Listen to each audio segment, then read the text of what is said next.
very good evening to you. Thanks for joining us on the Friday edition of the show. I'm Yemi Adebayo. Well, tonight on the show, we're talking about the Unity Cup. Of course, Nigeria's Super Eagles will be playing in the final of the competition. We will also, I'll be taking some reactions from the key figures, of course, the Super Eagles manager and some of the players. We'll also beam our searchlight on the Super Falcons of Nigeria as they begin, as they intensify preparation for the Women's African Cup of Nations. We will also talk about the just concluded National Sports Festival, and of course, we will preview the biggest game on the planet as of now, the UEFA Champions League. Paris Saint-Germain and Syria Giants, Inter Milan will lock horns in that final. We'll be talking about that all for you. Of course, the city of Munich ready to host the big one. That's the outlook of the show today. Sit back, relax as we bring to you the best of sports. All right, let me quickly introduce our guest in the Lagos studio.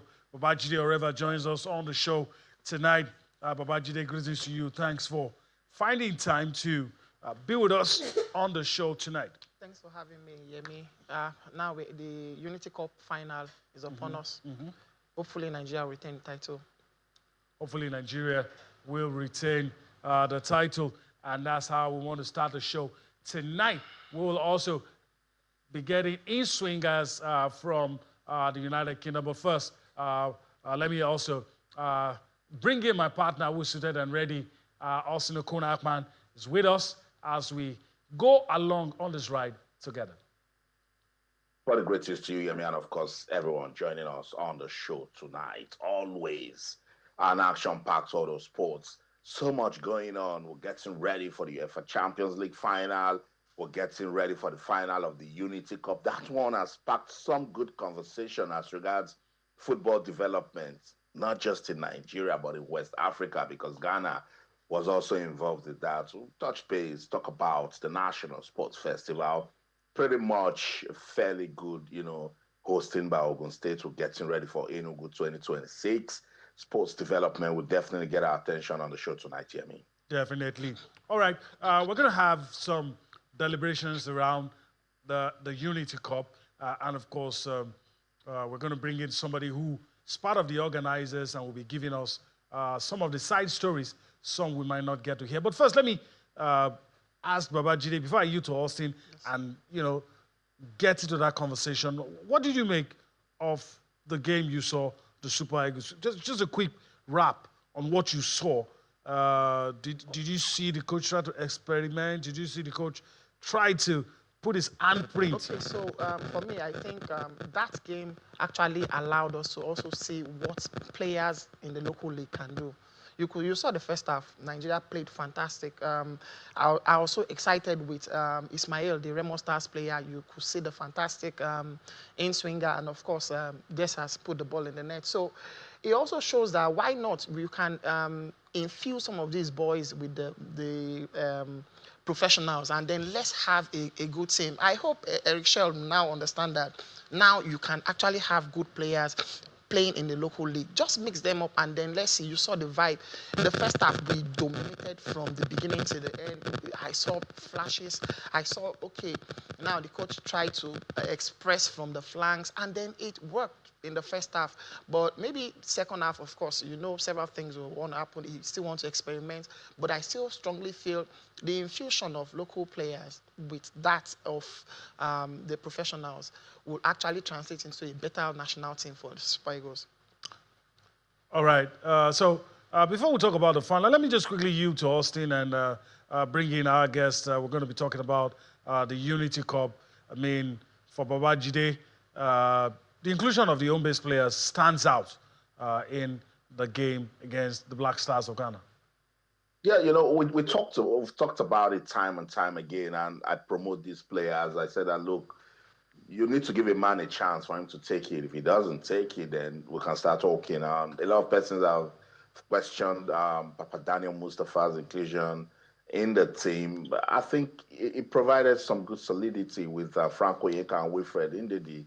And then Sadiq, all day, every day, I talk about him and what he's made of, and I'm glad he's showing it. Hopefully we'll get to see more home-based players, in the mix. I'm hoping it gets to give Adamu Abubakar a chance. There's also Collins from Rangers, who is also a good player. There's Xavier Isaac, who is also pretty decent. Sikiru Alimi didn't do badly also in that game against Ghana. It was fantastic with the link-up play. His touches were very deft, and he was getting into the positions to take out his markers easily. So it's a good one, and it's a clear testament that there are talents in the league. We must do more to develop it. Let's get the Unity Cup conversation going. Let me bring in Bada Akintunde Johnson. He's part of the organizers of the invitational tournament. Bada, good to have you join us on Sports Tonight. Austin, it's such a pleasure to speak to you. It was great to see you at the stadium the other day. I know. It was good. That's bad. I caught up again the other day. Let's get into the tournament proper. Has it lived up to expectations? Oh, it's far exceeded expectations. The curtain raiser, for instance, Trinidad against Jamaica. It was like watching a cup game. Jamaica taking an early 2-goal lead. We thought it was done and dusted. And then second half, the Trinidadians stomped back. Yeah, and equalized. And we thought, this is going into penalties. And then before you knew what was happening, the goalkeeper had a moment to forget, tripped up the Jamaican striker, and the game was won literally with the last kick of the game. Look at the atmosphere. Just look at how electric it was. That's right. Look at how joyous they were. Look at how they were cheering every dribble, every tackle. Look at just the general mood and the energy of the competition. It's just so beautiful to see. The second game, Nigeria-Ghana as well, a game of two halves. Nigeria bossed the first half. It was Ghana that had the better of the second half. And even with the players, the energy, the mood, everyone is relaxed and just enjoying themselves and serving the best football, which is surprising considering the timing of the competition right after the conclusion of the European season. You'd have thought players would be showing a lot of jet lag and a lot of tiredness in the legs. Of course, now we know that the Nigerian league also has a similar calendar with the European league. So even back home, the league just concluded. So you would have thought all the players would probably have an excuse not to bring their A game, but that's not what we've seen. We've seen high-tempo games. We've seen great advertisement for both African and Caribbean football.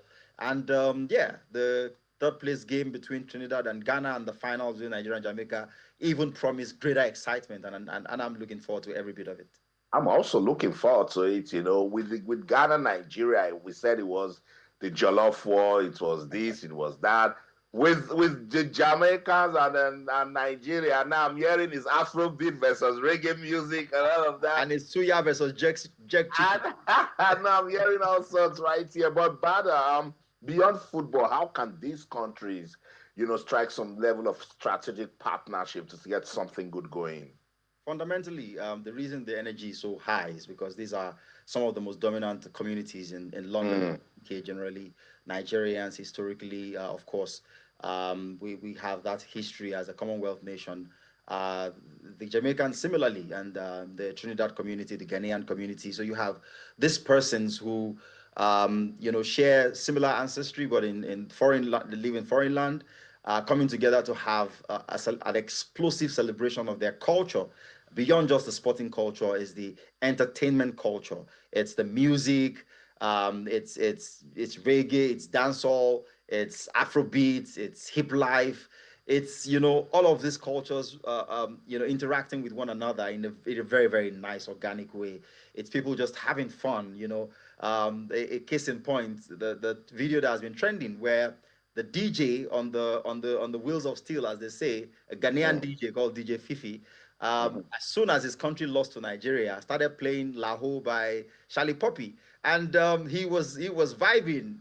His country just got beat on the football pitch, but he was vibing. It was rocking. It was such a wholesome moment to be. So I think that at the end of the day, sport is supposed to foster unity. Right. It's supposed to foster harmony, and all of us understanding that at the end of the day, we're all brothers, we're all the same, and I think the competition, aptly named Unity Cup, does all of that quite nicely, and we wish that that same spirit that we've seen so far is displayed across all competitions, whether they're Unity Cup or the FIFA World Cup or the Chan competition in Awesome. Yemi. All right. I mean, let's just stay with the Lagos studio for a while. I'll get to Bada in a bit. Babajid, I'll go across in a minute just to let our viewers see what Bada was talking about, third place and final. For you, Yeah. this Unity Cup, has it served its purpose? You've seen just one game, Yes. and you've been waxing lyrical about the inclusion of the home-based Yes. players. So does it serve that purpose for you? Okay, so for me, of course, it's actually to unify these countries. And you saw, while I was seeing the Nigeria-Ghana game, during the first half, I was like, Nigeria shouldn't even be playing Ghana because it was too relaxed. We were just the same. And Kitode just said it now. I remember when the DJ put Lahu, and you just see that, oh, these guys, I hope and I pray, I wish this tournament will come as often as possible. You could see the unity. It's beyond football, and of course, sports will definitely unify these teams. Now you have Nigeria playing Jamaica tomorrow. Austin said it's now a reggae. It's no more jollof this time. It's now reggae. So all these all these coinings that you get for this tournament, it's beautiful. It is beautiful. I agree. It is beautiful. All right. So Bada references. So let's just quickly look at the screen. I'll bring Bada in just now. But of course, it tells the story. Nigeria in the final, courtesy of that victory over the Black Stars, a 2-1 victory. Nigeria will be playing in the final. So let's just give you the match details. Starting from the third place game, Trinidad and Tobago will be up against Ghana. Then the final to be played at the GTEC Community Stadium, 5 p.m. tomorrow, Saturday, May the 31st, is the final game between Jamaica and Nigeria. So we'll see what happens with that one. But let me just throw this in. From a footballing perspective, I know you're part of the organizers and all that. From a footballing perspective, what are the gains in this friendly? I mean, maybe aside that we've been able to see the local boys play and settle that issue of whether they're good or not. But what are some of the other things that you've seen that are gains for playing this Unity Cup? So before the competition, I knew that the team list was not going to feature a lot of the top players like Osimhen and Ademola Lookman, obviously Alex Iwobi, Calvin Bassey, all of those kind of guys. But I was happy because I was saying to a colleague, the last time Nigeria had an opportunity to play a changed team in a tournament was 2013, if I'm not mistaken. On the eve of that AFCON, Nigeria made a shift under the leadership of the late Stephen Keshi of blessed memory, from the established players to a bunch of relative unknowns. I remember the first time I saw Omeru and Obuabuna in the heart of defense, I panicked. I'm like, who are these guys? How are they going to hold up against the Drogbas and co? But guess what? Those guys with Sunday Mba and a lot of players that Nigerians are familiar with went all the way. Maybe in that team, Mikel Obi was probably the only player who at the time was a super established international. The rest of them were beat part players before and players that were unknown prior, local league players. Obuabuna was playing here. I think Umeru was playing for Chelsea's feeder team, hadn't even kicked the ball for the first team. And what happened was the Onazis and co came to the fore out of that competition, went all the way, we won it. And so Unity Cup has given us a big gain in terms of being able to assess other players under a scenario that doesn't have a lot of pressure, allows them to express themselves. I've always loved Cyril Dessas, for instance. Look at how he took that goal. Clinical striker. I wish that Victor Boniface, who for most people the jury is still out on, played in this competition, because it would have given him that opportunity. Sometimes when players struggle, it's because they haven't had the opportunity to bed in properly under circumstances like this, where every touch is not mega scrutinized. So I think that we've looked at certain players and we've looked at them. Frank Onyeka has come back, haven't missed out recently, and shown how dominant he can be in that midfield, and reminded us just how the value he has to the team. And Didi was his calm, composed self in the center of midfield. And I thought generally, we saw a breath of fresh air a few players who can only go on from this and take confidence and get better and better and better. And the more options you have across positions in the team, the better for the national team, especially a new manager who is under pressure, it must be said. Won his first game away at Rwanda, unfortunately drew the other one against Zimbabwe, throwing away 2 points with the last kick of the game. And now we are in a scenario where we have to pretty much win all our games before we can guarantee qualifying for the World Cup. So the more weapons he has at his disposal, the better for him. So I think this competition will give him a better sense of who he can work with going forward. Yeah, so that when he picks 5, 6 from this competition or thereabouts and blends them together with the guys who are like the mainstay of the liners of this world who we know will play, if they are fit. Your Siemens who will play if they are fit. By the time you put 5, 6 players from this competition with those ones, then you have a much better team. And the same goes for Jamaica, Trinidad, and Ghana. Okay, thank you so much, Bada Akintunde Johnson, for your time on the show. I'll see you tomorrow at the GTech Community Stadium. Looking forward to seeing you, my brother, of Nigeria. Awesome. Fantastic. So that's it. Bada Akintunde Johnson did a great job as part of the organizers and also a fantastic analyst. Before we talk about Nigeria, Jamaica in the final, there was Nigeria, Ghana in the first game, and it really got all of us talking. Eric Shell has been speaking, and also Coach Otto Addo. Let's listen to them. In the second half, Ghana put some pressure on us. We were tired, I think. It was difficult for us, but the reality, I asked to my player to be a killer, and they made that. So it was difficult, but I think it's a good victory. We deserve this victory. Coach, let's look and talk to me. What is the major lesson you got out of this victory? The major lesson, we need to work and we need to improve. We need to continue to work in this with this game project and with this identity, because did you see that we want to get the ball back high on the pitch? Did you see the intensity that my player made in this game, in this first half? So now I'm so proud of you, but we need to improve, because the reality, we need to put this intensity in 2 halves. Were you wishing your team played the way they did in the second half and the first half? Absolutely. We changed some things. I think Nigeria did well in the first half. We were not that aggressive, but yeah, we have to learn from this. We have a very, very young squad today, and so yeah. So. What could have been done differently? A lot more aggressive. Nigerians were very aggressive, and also a little bit lucky, because especially the first goal was, I think we slipped away, so yeah, it shouldn't happen. But they were better the first half, and like I said, with the same spirit which we had in the second half, we could have done more, and yeah. All right, welcome back. So let's just quickly listen to the NFF president and some of the players share their thoughts immediately after the game. Yeah, of course.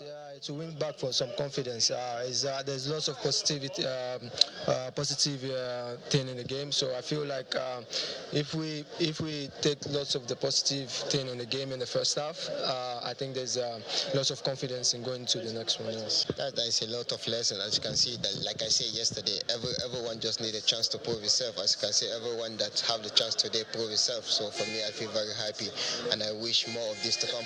Now, this whole game preparation is towards September.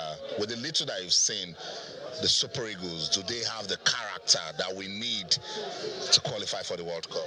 I don't need to say anything for you. You see it in yourself. You see how everybody is just eager to take the ball from us. So for me, I think the coach is doing a very lot of job to make the players stay on their own toes.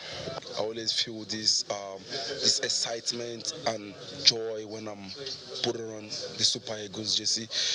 For my side, I feel like it's a privilege for me playing for the nation. It's not something I deserve, but it's something like I see as a privilege. Playing in a lot of players outside there in Africa and also in Europe, but I always get a chance to play. Like I really appreciate the management also. And talking about NFF, you see, I'm so happy. I'm so happy being among these guys and games I always play in the Nigeria. So, Stanley, were you pissed when that Ghana goal went in? yeah, I'm pissed. I'm pissed, but you see, football, you keep going. You keep going. I always want a clean sheet, not only for my club, but for the nation also. But considering a goal, like I feel like I could have done more. I feel like I could have done more better, but we keep going. Yeah, we really keep going. NFF President, how important is this invitational tournament for the Super Eagles? Well, we just hired a coach about some 4 or 5 months ago, and we put him under a very serious task of seeing how we can get back to life and as far as our qualification to the World Cup is concerned. And you saw our first 2 matches with the coach, and the coach still feels that he needs to be given an opportunity to try some players because he has done his scouting and he has seen a lot of players that he needs to work on. And then we tried to see how we can cope up with this invitational tournament to give him the opportunity to at least to play 2 friendly matches. And then in the next couple of days, they are moving to Russia to play another match. So we feel it's important for us as a federation to give him all the necessary support he needed for us to see what God is going to do for us. But by the grace of God, we'll continue to give him the support. You're doing for the Super Eagles. Are you doing for the Super Falcons? Yeah, that's why they are now in Ijebu-Ode preparing for 2-legged friendly match against the Cameroon. One will be played tomorrow, although we are going to shift it to Sunday because of the late arrival of the Cameroonian team. And then they will play the second match on the 3rd. And then before going for the Nations Cup profile, they will be in Portugal to play against the Portuguese female national team. Then before they come back to Morocco and spend 7 days before they eventually join the camp for the tournament. So we are equally giving them all the preparation they needed. And we have just hired a physical trainer and video match analyst coach from Sweden for them to be part of them to make sure that at least they are well prepared. So we are not just leaving them behind. And by the grace of God, this time around they will come back with that trophy again. All right, so some reactions there. Super Eagles players, of course, and the NFF president. Well, we need to move on the show. We have a lot of ground to cover. Let's quickly talk grassroots sports now. Let's talk about the City Sports Africa Global Tour. Of course, the City Sports Africa is set to embark on a playing tour of the United Arab Emirates, Germany, and Spain next month as part of its global program. City Sports Africa will feature in a youth football tournament in Stuttgart from June the 6th to 8th. It will also participate in the swimming championship in Dubai from June 14 before moving to Barcelona to take part in a basketball event in the same month of June. The team is expected to face youth teams of Barcelona, Bayern Munich, Borussia Dortmund, and VfB Stuttgart. That's a lot of experience for some of these young lads in various sporting events. Let's take some reactions on the Cities Sports Africa Global Tour, the program, the initiators of the idea, the reasons behind it, and what they hope to achieve.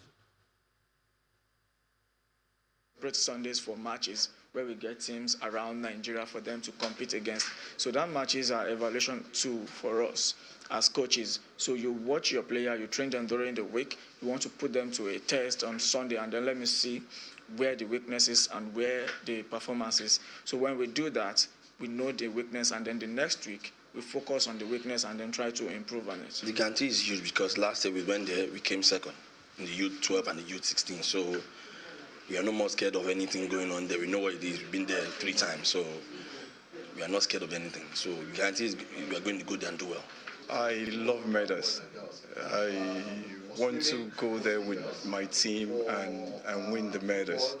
I want to go there with my team to be proud of GSP, first of all, and to be proud of our nation. That has been my dream, to go out there to fly the flag for this country. The end goal is to connect African potential to global exposure.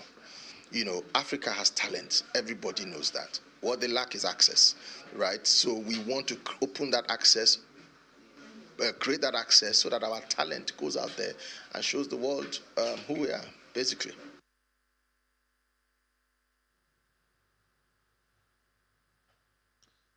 Well, I like that, collecting African talent to global exposure. All the best to the initiators of the plan. Let's talk about the Flying Eagles of Nigeria. Of course, it's no longer news, they have qualified for the FIFA Under-20 World Cup. The draws have been made, and there's been mixed reactions as to what kind of group the Flying Eagles have found themselves. I'm going to go across in a bit, but first, let's ask Babajide what he thinks about the group that the Flying Eagles find themselves. Would you call it a group of death? Would you call it a tough group? Would you call it an easy group? Okay, so for me, it's not tough, maybe in the middle, but I expect the Flying Eagles to actually go through. You saw them at the Under-20 AFCON, and I hope Coach Zuberi will now go back to the drawing board, see the mistakes they made in the AFCON Under-20, and then try to make those corrections ahead of the Under-20 World Cup. Okay. This is the biggest stage for the boys, and I hope they can go well, maybe possibly go all the way in the tournament. All right, I hope so too. All right, let's just quickly let our viewers in on what has transpired and the groups. So we just quickly reel that out before we'll go on a break. So just turn to the screen. The group phase, the draw. In Group A, you have Chile, Egypt, Japan, and New Zealand. In Group B, Korea Republic, Panama, Paraguay, and Ukraine. Group C, you have Brazil, Mexico, Morocco, and Spain. This will qualify as a tough group in my books.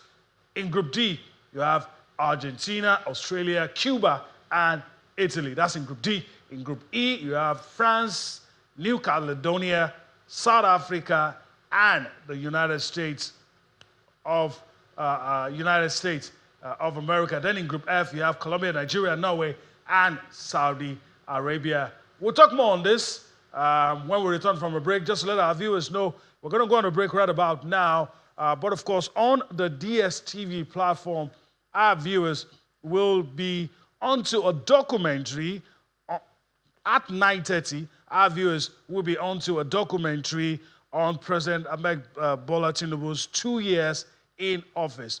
On all our other platforms, you will still be on to Sports Tonight, where we'll be taking you across the money-spinning world of sports and telling you everything that is happening right about now. We need to take that quick time out, and we'll be back for more.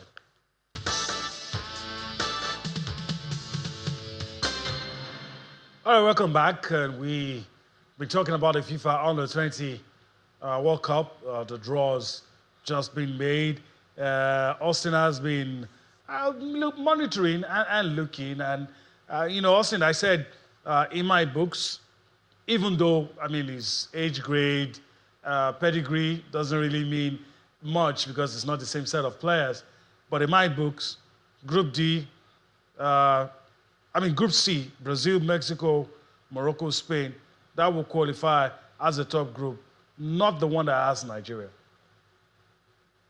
Absolutely correct. When I saw it, I was like, whoo, this will be a big test for Morocco. They have a pretty decent team. They invest in football. They lost to the right team at the Under-20 AFCON in South Africa, because South Africa did everything, that could, take them out as champions. But yes, I agree with you. Spain, they are very good with football at the Under-20 level, And if you put Morocco side by side with those countries, until they started investing properly in grassroots sports development in the last 6 years, yes, you can see their work, but there's still so much work to be done compared to Europe, where you can have players at the age of 14, playing for proper teams. I don't need to start telling you about Lamine Yamal. So it means they've got a system. going for themselves, and that's just a clear testament of why Africa should calm down, look at this age grade level and see ways that we can get it better. I have looked at South Africa, for instance, before coming to this CAF Under 20 AFCON, the level of preparation that went into it with the reserve league, with community developmental project, with I think they've got the DSTV Disky League also for young players. They've invested, and we saw it there. They were actually the shining light of the CAF Under 20. So yes, you're very correct. You know me and football at this level, I always speak development. But I think that group that group C would definitely get us talking. And I just want to wish our African brothers all the best for Nigeria and our group. You want to say easy peasy, the Flying Eagles should get out of it. But if it's anything that we saw at this championship in Egypt, I mean, we still have a lot of work to do. I talked about the amount of play and how we don't see those coordination, and how we also need to be true to ourselves that football at this level, we need to have a conscience because it's developmental. That said, let's wish them all the best, and then hopefully if they do well and come back, we will consolidate on the aspects where they didn't do wrong and then have proper development in mind. All right.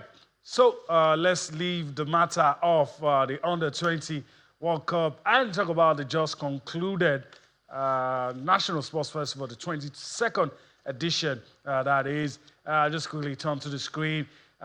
This is the official medal table. No arguments. This is how it all ended. It must be said, some drama, but we're not on the show to discuss drama as regards the medal table. Kudos to Ogun State for putting up a good show with regards to every other thing, facilities and all that. So here we have it, the final medal table, the top 5. Delta, no surprise, 126 gold, 100 silver, 111 bronze, a total medal haul of 337, followed by Ogun State, Bayelsa, Rivers, and, of course, Edo State making up the top 5. Babajide, quickly, we're pressed for time, but quickly, your thoughts. Okay, so kudos to Delta. 9 times they are the Nigerian champions, and of course, and the last 5 they've won it. But you need to applaud the organizers. Of course, you can't get the perfect event in Nigeria, but however, it's been fantastic from the opening ceremony. You could see the big wigs. The vice president was there, Olusegun Obasanjo was there, Wole Soyinka was there, several governors, Soludo, Adeleke, and all that. So it shows that yes, there was a lot that was put into it, and then whichever way it is, it's been a success. From you could see from the medals, several records were also broken. Kudos to the organizers, and I hope for a better one in the next edition. You won't have to wait too long. Enugu State is ready. Yeah. All right, let's allow you see a wrap-up put into a report of everything that went down with the National Sports Festival, special events in the final days, and we'll come back to talk some more on the National Sports Festival. After 2 weeks of intense competition and excitement, the 22nd edition of the National Sports Festival, tagged Gateway Games, comes to an end in Abeokuta, the Ogun State capital. The closing ceremony brings together top government officials, prominent sports personalities, traditional rulers, and captains of industries. The participating states conduct the statutory march past to re-echo the core message of unity, peace, and national cohesion. Ogun State Governor Dapo Abiodun commends the discipline, sportsmanship, and unity of purpose by athletes, officials, and administrators at the Games. To our athletes, our valiant young men and women, the shining stars of this festival, whether you depart with medals hanging from your necks, or you simply, with the pride of your participation, you are all champions. You have not only competed, you have inspired. You have embodied the true essence of sports, where excellence meets honor and discipline meets grace. I've seen records broken, hands extended across rival lines, and moments of mutual respect shared even in the face of defeat. The Senate President, Godswill Akpabio, who represented President Bola Tinubu, calls for more investment in sports and the introduction of sports in school curriculum for national development. Let us ensure that every school in Nigeria, from primary school to the university, integrates sports into their curriculum with facilities and structured programs. Let us offer athletes scholarships because of their outstanding talent. Let's develop the talent. Just as is done in other climes in the world. Let our corporate institutions invest in sport, invest in clubs, invest in leagues, invest in building academies, and of course, we also invest in tournaments, not as charity, but as strategic partnership towards economic development of this nation. The 22nd edition of the National Sports Festival.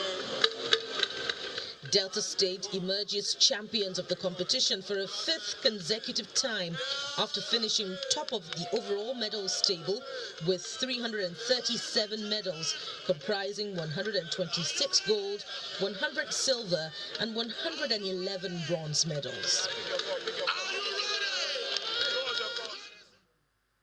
All right, Delta State winning for the fifth consecutive time. I think a lot needs to be learned from how Delta State has been dominant in this sports festival. There are things we've heard in terms of welfare of the athletes. Well, the National Sports Festival has ended. I hope some of those things are not true. If they are, I hope the athletes get what is due them. And of course, we don't get to hear any of the negative things that have grabbed the headlines. But also your thoughts. It's come to an end. Enugu State has promised us something better in 2026. And I hope we get to see something better. You know, the other day on the show, I called for a tripartite relationship between Ogun, that has just finished hosting, Enugu, and then the next team, the next state that will host right after Enugu. Why should it be a tripartite relationship? Ogun should tell Enugu areas where they need to, give attention. Enugu should consolidate on the good things that, Ogun State did.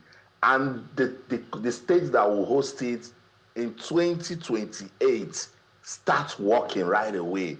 Study the documents from Ogun State. Look at what Enugu is doing and hope to make it better. You see, that's the only way we'll get better. For instance, the power outage was a terrible project management error that at the planning and organizing stage, you can treat it. Oh, even if you're not going to rely on PHCN, if you're using a generator or something, ask important question like, if the light goes off, what are we going to do? What options do we have? I want to hear things like, oh, we put on the inverter, or we put on the alternate power supply and batteries didn't work, something went wrong. Then I know that Murphy's Law is taking place, that it was just destined to go wrong. But for the lights to go off when action was on and stayed off for over 5 minutes, that's not really good. Welfare, Ogun State and the athletes and all of the drama they created, these are the things we should avoid, because we live in a world where social media can be so funny. You'll find out that 10, 15 years from now, people that will go online to go and search for Gateway Games 2024, it's all of these negatives that might just pop up. So we should be careful. We should be professional. We should operate with standards and make sure there's proper quality control in place. That's the only way we can develop this sports economy and sustain it, All right, that's the only way we can make it happen. All right, our last port of call on the show tonight is the big one. UEFA Champions League, PSG, Paris Saint-Germain, hoping to do what their rivals have done, Marseille Marseille, having it over PSG, say, look, we are the only ones who've won at the UEFA Champions League. PSG wants to correct that. And of course, Inter Milan want to do it again after doing it in 2010 under Jose Mourinho. I'll just quickly go across the screen. Inter players in your screen. I'll just quickly go across the screen to give you the match details. The final match for the UEFA Champions League right here on your screen. UEFA Champions League, the final game to be played tomorrow, Saturday, May 31, 2025. Of course, you have French money bags. They're not using the money like before, but they're still French money bags. Paris Saint-Germain up against Inter Milan, Serie A giants, former winners of the UEFA Champions League, Inter Milan. They're going to be playing in Munich at the Allianz Arena, and the time is 8 p.m. Babajide, we're pressed for time. Who's going to win? Straight away. For me, I haven't considered the league title to Napoli. I think Inter will go all out. I think Inter will go all out, but you can't write PSG off. They are desperate to actually rewrite their history, and they have a chance tomorrow to leave the UEFA Champions. Just 90 minutes, or of course, you've etched your name. So it's a 50-50. Okay. I do not want to, but I feel Inter might edge. You feel Inter might edge? Actually have the hedge. Okay, I'm going to go to Austin a bit, but I'm going to say this. I usually don't. I love PSG. I don't want them to win. Don't ask me why.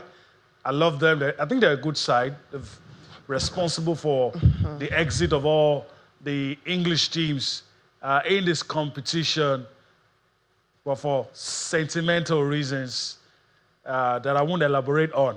I really don't want them to win. So, but we're going to have a good game on our hands. Your thoughts, Austin? It's going to be a good game indeed. You know, both teams truly deserve to be in the final, you know, particularly Inter Milan and that explosive, you know, game of football they gave us against Barcelona, the sort of open play we've missed in modern day football where everything is now tactics and strategies. You know, they opened up, Barca scored, Inter will reply.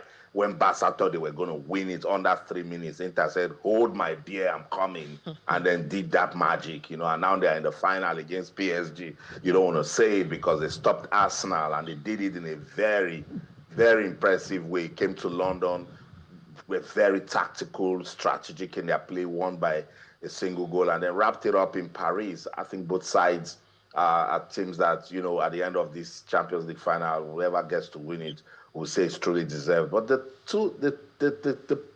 two personalities that I think will make a difference in this final are the goalkeepers. Wow. Gianluigi Donnarumma and Jan Sommer, fantastic goalkeepers. And if you go and check the run of Inter Milan and PSG, they've been pivotal, you know, with the way they've stood strong. Go and look at how Donnarumma kept PSG in the game in that first leg in London. Go and look at how Sommer was fantastic against Barcelona. They were conceding, and he made about 10 clear saves. So imagine how rampant Barca was that day, and then there was no fantastic goalkeeper. I think that's where we should leave it. We're going to have a fantastic game of football, and let the best team win. In London, I'm Austin Okonakwan. In everything you do, remember, let's keep talking sports. Bye for now. All right. So I guess we've crossed the finish line on the show right here in Lagos as well. I want to thank Babajide Oreva for his time on the show, and hopefully we'll do this again some other time. Definitely. Thank you so much, Emi. All right. So that's the show today. We hope that you've enjoyed everything we've been able to bring to you. Enjoy your weekend. You'll see us again next week. I'm Yemi Adebayo. Bye-bye now.